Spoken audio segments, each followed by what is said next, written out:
आपको आरटीएच से जुड़ी खबर से रूबरू करवाते हैं, जहां पर बड़ी खबर निकलकर सामने आ रही है। सरकार और निजी चिकित्सकों के बीच में आज मांगों पर सहमति बन गई है।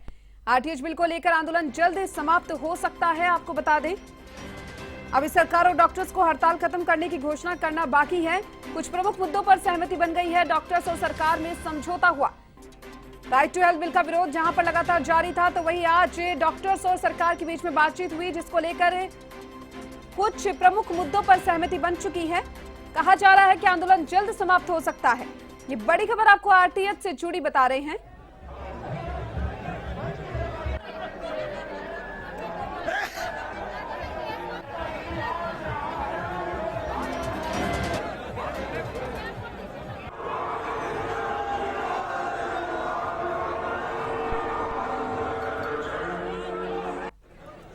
राजस्थान में आखिर खत्म हुआ आरटीएच बिल विरोध पर गतिरोध। सरकार और निजी डॉक्टर्स के बीच 8 मांगों पर सहमति बनी है। अभी सरकार और डॉक्टर्स को हड़ताल खत्म करने की घोषणा करना शेष है। राइट टू हेल्थ बिल को लेकर जहां लगातार विरोध प्रदर्शन राजस्थान में देखने को मिल रहा था, डॉक्टर्स और सरकार के बीच में समझौता हुआ है। सीएमआर में सीएम अशोक गहलोत से चिकित्सकों ने मुलाकात की।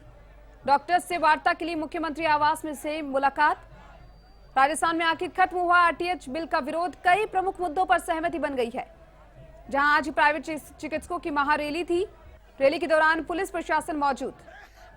डॉक्टर्स और सरकार में हुआ समझौता।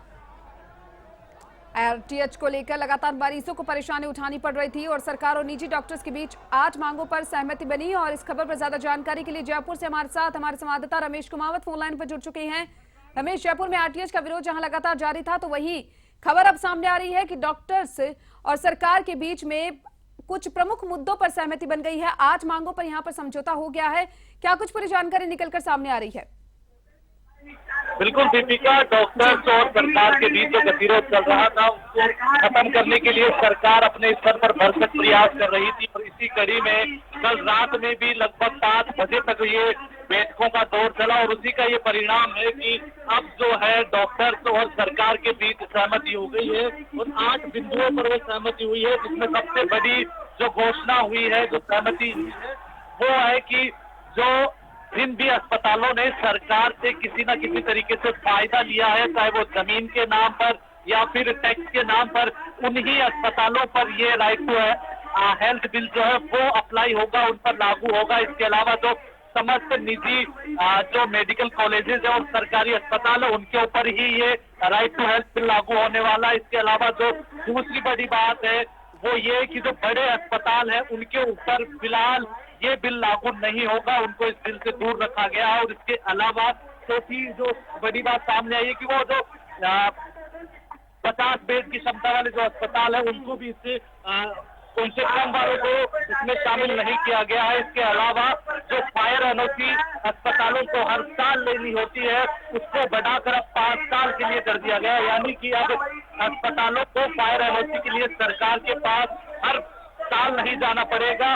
5 साल में वो रिन्यू होगी, 5 साल की उसकी वैलिडिटी होगी, तो बार बार दफ्तरों के चक्कर नहीं काटने पड़ेंगे। इसके अलावा जो सिंगल विंडो सिस्टम है वो अस्पतालों के लिए लागू कर दिया गया, यानी कि अस्पताल खोलने के लिए पहले अस्पतालों को या फिर जो भी डॉक्टर्स होते थे उनको काफी कार्यालयों के चक्कर लगाने पड़ते थे, काफी दिक्कतों का सामना करना पड़ता था, कई प्रकार के सर्टिफिकेट और प्रमाण पत्रों की आवश्यकता होती थी। ऐसे में अब सरकार ने उन सब के लिए व्यवस्था की है सिंगल विंडो सिस्टम की, यानी एक ही जगह पर ये तमाम प्रकार के डॉक्यूमेंट्स उनको मिल जाएंगे और एक ही जगह पर उनका जो सारा काम है वो हो जाएगा। इसके अलावा जो है पुलिस केस उन डॉक्टर्स के ऊपर नहीं होंगे, यानी कि जो राइट टू हेल्थ बिल को लेकर लगातार डॉक्टरों का जो विरोध प्रदर्शन चल रहा है, उस दौरान कई पुलिसकर्मियों के चोटें आई थी और कई केसेस दर्ज होने की बात सामने आई थी। तो ऐसे में पुलिस के केस उन डॉक्टर्स के ऊपर नहीं दर्ज किए जाएंगे। इसके अलावा जांच के दौरान,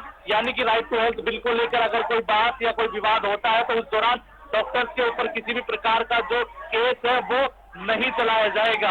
इसके अलावा जो ट्रस्ट से चलने वाले जो अस्पताल है, अब उन बिंदुओं पे मैं आ रहा हूँ जिन बिंदुओं के ऊपर सहमति बनी है।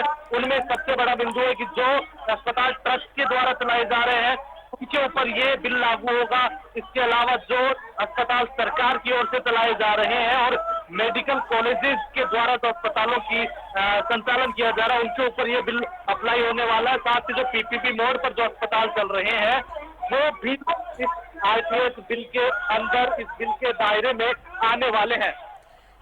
जी रमेश, जिस तरीके से राजस्थान के लिए ये बड़ी खबर आज मानी जा सकती है आरटीएच का, जहां लगातार विरोध प्रदर्शन देखने को मिल रहा था, तो ये तो बात हुई यहाँ पर निजी चिकित्सकों की और सरकार की, लेकिन बात अगर यहाँ पर आमजन की जाए तो आमजन के लिए और मरीजों के लिए इस बिल में जो 8 प्रमुख मुद्दे यहाँ पर मांगे जो है, जिनमें सहमति बनी है, उनको लेकर मरीजों के लिए और आमजन के लिए कितना मददगार यहाँ पर साबित हो सकता है, वो भी आपसे जानना चाहेंगे।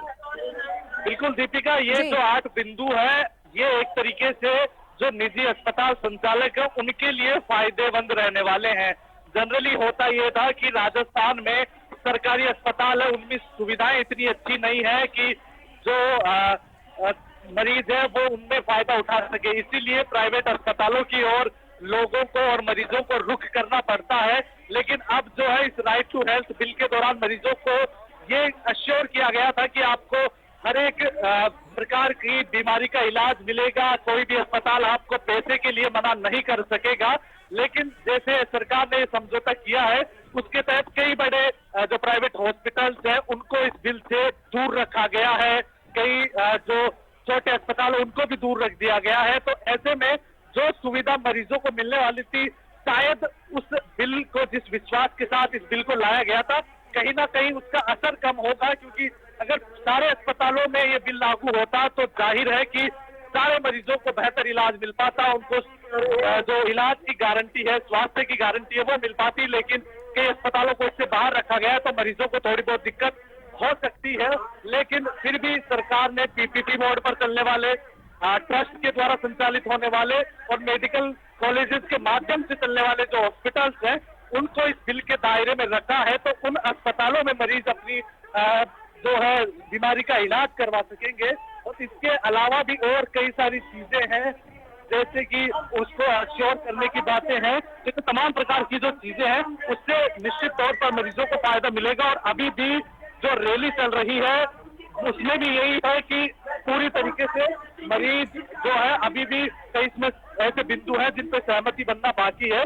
लेकिन फिलहाल इस वक्त यही कहा जा सकता है कि जो सहमति बनी है उससे ये जो प्राइवेट अस्पताल है या निजी क्लिनिक वगैरह है कि ये वापस काम पर लौटेंगे। तो जो कई सारी बीमारियां लोग लेकर घूम रहे हैं, कई सर्जरियां होनी बाकी है, कई सारे लोगों को दिक्कतें आ रही थी, उन दिक्कतों का समाधान अब हो सकेगा, क्योंकि कहीं ना कहीं कई बड़े अस्पताल खुलेंगे तो उनमें लोग अपना इलाज करवा सकेंगे।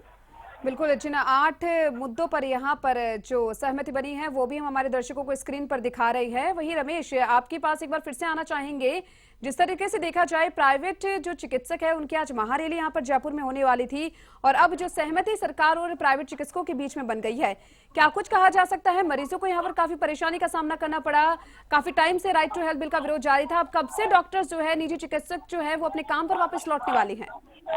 बिल्कुल, देखिए, प्राइवेट डॉक्टर की ओर से, निजी अस्पताल संचालकों की ओर से रैली का आह्वान कर दिया गया था और आह्वान करने के बाद कल देर रात से ही, क्योंकि न सिर्फ राजस्थान से बल्कि बाहरी राज्यों से भी जो डॉक्टर्स हैं, प्राइवेट अस्पताल के से जुड़े हुए जो लोग हैं वो पहुंचना शुरू हो गए थे। तो डॉक्टर किसी भी तरीके से इस महारैली को वापस पीछे नहीं ले सकते थे, अपने पैर पीछे नहीं खींच सकते थे, इसीलिए इसे रैली को भी कंटिन्यू किया गया। साथ ही में जो सरकार के साथ संवाद चल रहा था उसको भी कंटिन्यू किया गया। और एक तरफ जहां सरकार के साथ सहमति बन गई तो वहीं अब डॉक्टर्स की ओर से ये जो रैली चल रही है इसको भी ये कंटिन्यू कर रहे हैं, क्योंकि और भी कई सारे ऑब्जेक्शंस हैं जो डॉक्टर्स को हैं, वो पूरी तरीके से इस शक्ति प्रदर्शन के माध्यम से सरकार के ऊपर और भी ज्यादा दबाव बनाना चाहते हैं, ताकि और भी कई सारे जो ऑब्जेक्शन हैं उनको वो दूर कर सके, उस बिल में से हटा सके और अपनी पूरी तरीके से जो मांगे हैं वो सरकार से मना सके। लेकिन इन तमाम आंदोलनों के बीच, इस रस्सा कच्ची के बीच मरीजों को काफी परेशानी का सामना करना पड़ा, क्योंकि 18 मार्च से ये आंदोलन चल रहा है। प्राइवेट अस्पताल कंप्लीट शटडाउन पे है, जिसकी वजह से राजस्थान में लाखों की संख्या में मरीजों को परेशान होना पड़ा। ऐसे में अब डॉक्टर्स की चूंकि सहमति बनी है तो अब 1-2 दिन में पूरी तस्वीर साफ हो जाएगी कि कब ये वापस काम पर लौटते हैं और मरीजों को इलाज की सुविधा दे पाते हैं। जी चलिए रमेश, बहुत बहुत शुक्रिया आपका, तमाम जानकारी आपने साझा की। राइट टू हेल्थ बिल को लेकर यहाँ पर एक बड़ी खबर हमने आपको बताई, जहां से हमारे संवाददाता रमेश कुमावत ने हमसे जानकारी साझा की और दर्शकों को हम स्क्रीन पर दिखा रहे हैं कि कौन कौन से वो 8 मांगे हैं जिनके ऊपर सहमति यहाँ पर बन गई है। प्रमुख मुद्दों पर सहमति बनी है। राजस्थान में आखिरकार आरटीएच बिल का विरोध जो है वो खत्म हुआ। डॉक्टर्स और सरकार में समझौता यहाँ पर हो गया है।